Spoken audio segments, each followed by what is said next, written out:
Welcome to my class, The Problem of Evil, Religion's Greatest Challenge. Video 1, Introduction.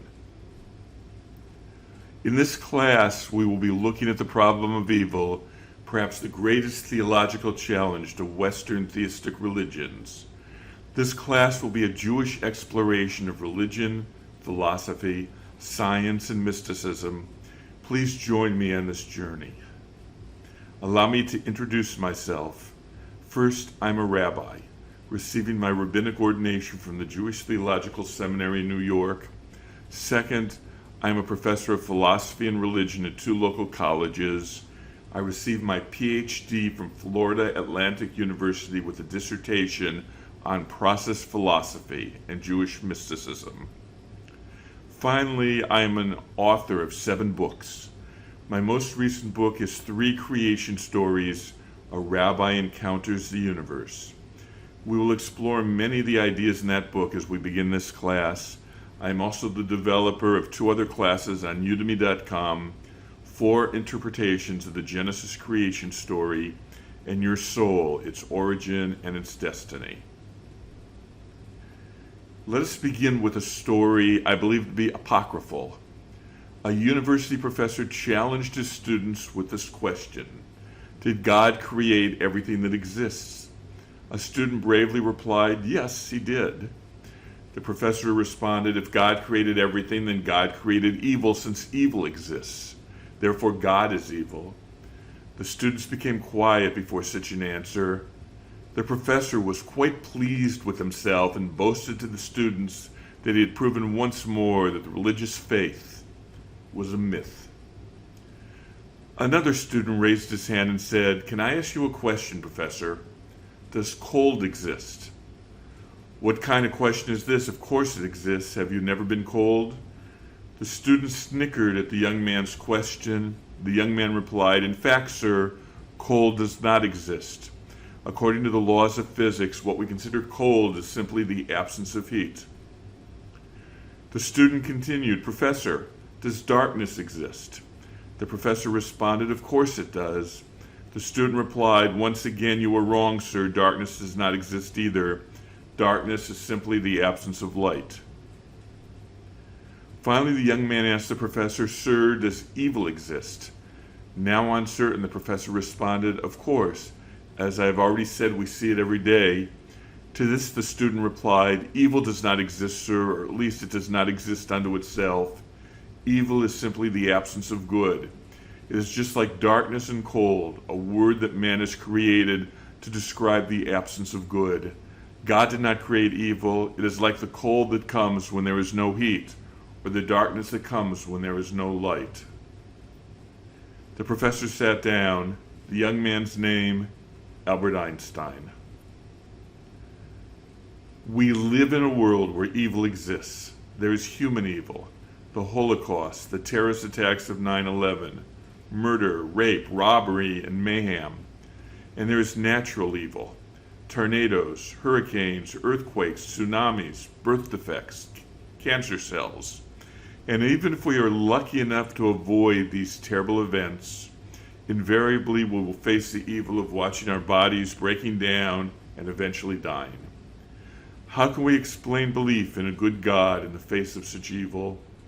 That is the challenge to religion we will explore in this course. The problem of evil is a particular challenge to Western religions, as we will show. It is less a problem for the religions of the East, which contain powerful theologies regarding evil. Hinduism teaches the principle of samsara, or the return of the soul to life through reincarnation. The evil that happens to a soul in one life is based on the karma of the previous life. Good behavior in this life will lead to better karma in the next. The goal is to one day escape from the cycle of samsara. Buddhism began when Siddhartha Gautama, the Buddha, witnessed poverty, illness, and death. He began his quest to understanding suffering. In his 4 Noble Truths, he taught that suffering is caused by clinging to the things of this world. Everything, including our very souls, are transitory and will pass away. He developed the Eightfold Way as a path to end suffering by letting go.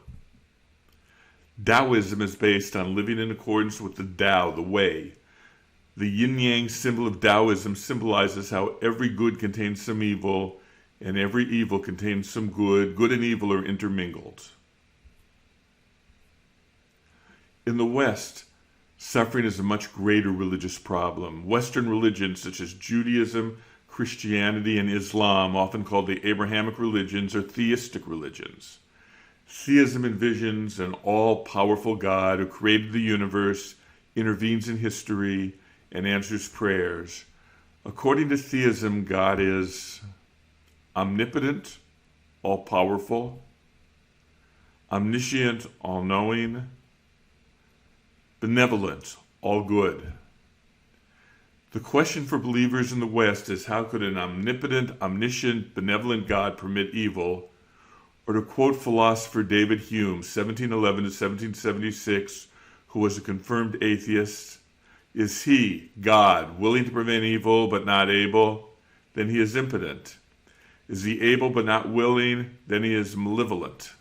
Is he both able and willing? Whence then evil? It is understandable why so many people in the West, confronted with human suffering, deny God, or at least the theistic God of the great Western religions. Of course, there are alternative understandings of God in the West besides classical theism, sometimes called monotheism, belief in one God. These include polytheism, belief in multiple gods. This was the religion of ancient Greece and Rome. One form is often called cosmological dualism, belief in two gods, a good God and a bad God. We will explore this type of dualism later in this course. Pantheism, God is the equivalent of nature. This was the religion of Baruch Benedict Spinoza, 1632 to 1677, excommunicated from the Jewish community of Amsterdam for his radical views. If nature is amoral, neither good nor bad, then God is also amoral. Deism. God created the world but does not intervene in it. This was the religion of many Enlightenment thinkers, including Thomas Jefferson, 1743 to 1826.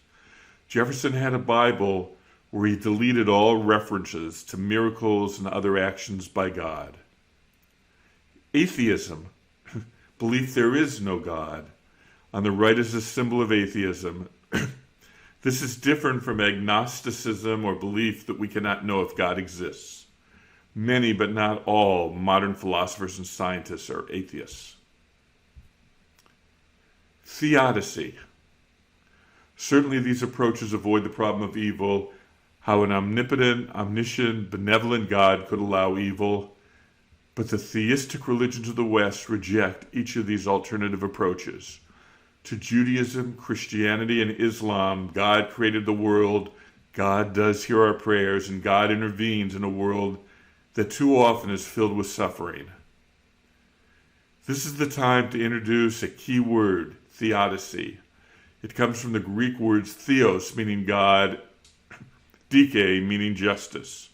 The word is translated the vindication of divine goodness and providence in view of the existence of evil. The word has come to mean the defense of God. It is almost as if God is put on trial. The first great book of theodicy, the biblical book of Job, literally calls for a trial of God. We will explore Job in the next lecture. In modern times, the well-known author and witness to the Holocaust, Elie Wiesel, 1928-2016, wrote a play entitled The Trial of God. It is based on real events he witnessed in Auschwitz. One might say that this entire lecture series is a form of theodicy. How can God be defended in the face of human suffering? In the next lecture, I will begin with my own tradition, Judaism.